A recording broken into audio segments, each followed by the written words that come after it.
বঙ্গোপসাগরে অবস্থানরত গভীর নিম্নচাপটি উত্তর পূর্ব দিকে অগ্রসর হচ্ছে। এটি আরও ঘনীভূত হয়ে ঘূর্ণিঝড়ে রূপ নেওয়ার শঙ্কা রয়েছে। ভূ উপগ্রহের চিত্র বিশ্লেষণ করে দেখা যাচ্ছে, ঘূর্ণিঝড়ে পরিণত হওয়ার পর এর অগ্রভাগ মোংলা, সাতক্ষীরা, পটুয়াখালী উপকূল অতিক্রম শুরু করতে পারে রোববার ভোরে। কেন্দ্র বাংলাদেশের দক্ষিণ পশ্চিম অংশে। ঘূর্ণিঝড় রেমালের প্রভাবের সারা দেশে ভারী থেকে অতি ভারী বৃষ্টির শঙ্কা রয়েছে। উপকূল অতিক্রমের সময় জোয়ার থাকলে আছে জলোচ্ছ্বাসের পূর্বাভাস।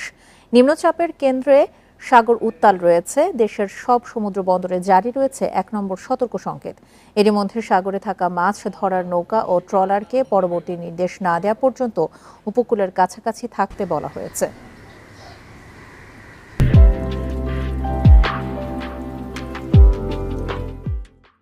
সাগরে গভীর নিম্নচাপ ও আবহাওয়া পরিস্থিতি নিয়ে আরও জানাতে রাজধানীর আগারগাঁওয়ের আবহাওয়া অধিদপ্তর থেকে যোগ দিচ্ছেন সহকর্মী খালেদ রায়হান।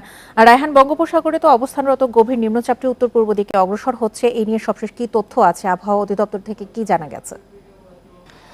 দেখুন, এটি বাংলাদেশের সীমানাবর্তী এলাকা থেকে এখনো ৬০০ থেকে ৭০০ কিলোমিটার দূরে অবস্থান করছে এবং এটি প্রতি ঘন্টায় ৫০ থেকে ঝোড়ো বাতাস সহ ৬০ কিলোমিটার বেগে অগ্রসর হচ্ছে। আবহাওয়া অফিস থেকে যেটি আশঙ্কা করা হচ্ছে যে এটি বাংলাদেশের খুলনা, পটুয়াখালী যেই অঞ্চলটি রয়েছে সেই অঞ্চলে আঘাত হানতে পারে এবং সেটি আজকে সন্ধ্যার পর থেকেই তার প্রভাব শুরু হতে পারে। যে জলোচ্ছ্বাসের কথা বলা হচ্ছে ৫ থেকে ১০ ফিট পর্যন্ত কিন্তু জলোচ্ছ্বাসের আশঙ্কা তারা করছেন। তবে সেটি যত কাছাকাছি আসবে তারপরেই সেটির সিদ্ধান্ত বা সেটির ঘোষণা হয়তো আবহাওয়া অফিসের পক্ষ থেকে দেওয়া হবে।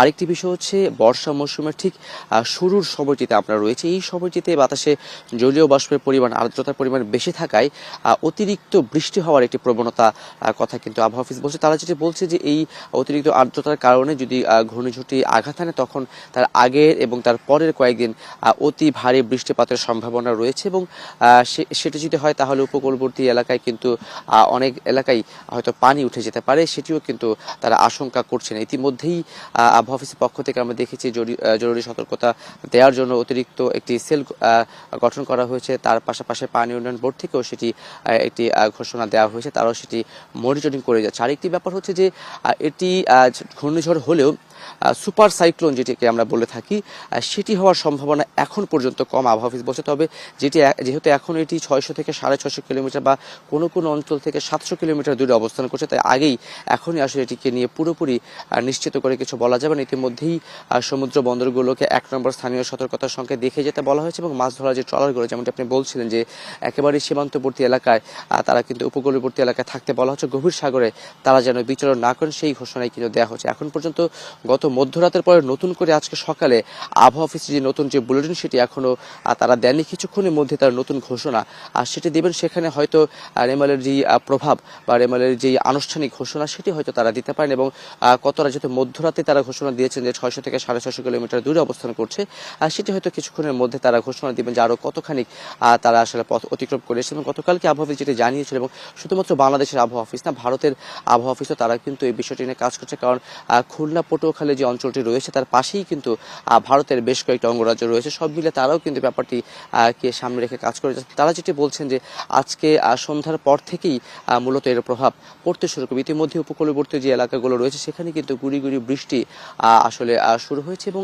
এই যে ঢাকা এবং ঢাকার আশেপাশে রাজধানী গত কয়েকদিন থেকেই কিন্তু একটি ভ্যাপসা গরম অনুভূত হচ্ছে এবং তাপদাহ না বলা গেলেও কিন্তু অস্বস্তি যে ভাব সেটি কিন্তু বিরাজ করছে। সেটিও আগামী কয়েকদিন থাকবে। ঘূর্ণিঝড়টি আসছে না পড়া পর্যন্ত বৃষ্টিপাতের সম্ভাবনা নেই। বৃষ্টিপাত যখন শুরু হবে তখন এই ভ্যাপসা গরম এবং আর্দ্রতা সেটি কমবে, তবে ভ্যাপসা গরমটা কিছুটা কমার সম্ভাবনা রয়েছে। সব মিলে বলা যায় যে কিছুক্ষণ পরে আবহাওয়া অফিসের নতুন যে বুলেটিনটি দেওয়া হবে সেখানে হয়তো আরও বিস্তারিত তারা বলবে ঘূর্ণিঝড়ের সর্বশেষ অবস্থা যে কতটুকু দূরে রয়েছে এবং এখন পর্যন্ত যে আশঙ্কাটি করা হয়েছে ১০০ থেকে ১২০ কিলোমিটার বেগে হয়তো আছড়ে পড়তে পারে, সেটি আসলে তাই হবে না, একটু কম বেশি হবে, সেটি হয়তো নিশ্চিত করে বলা যাবে তখন। ঘূর্ণিঝড় রেমালের পূর্বাভাস নিয়ে সবশেষ তথ্য জানাচ্ছিলেন খালেদ রায়হান।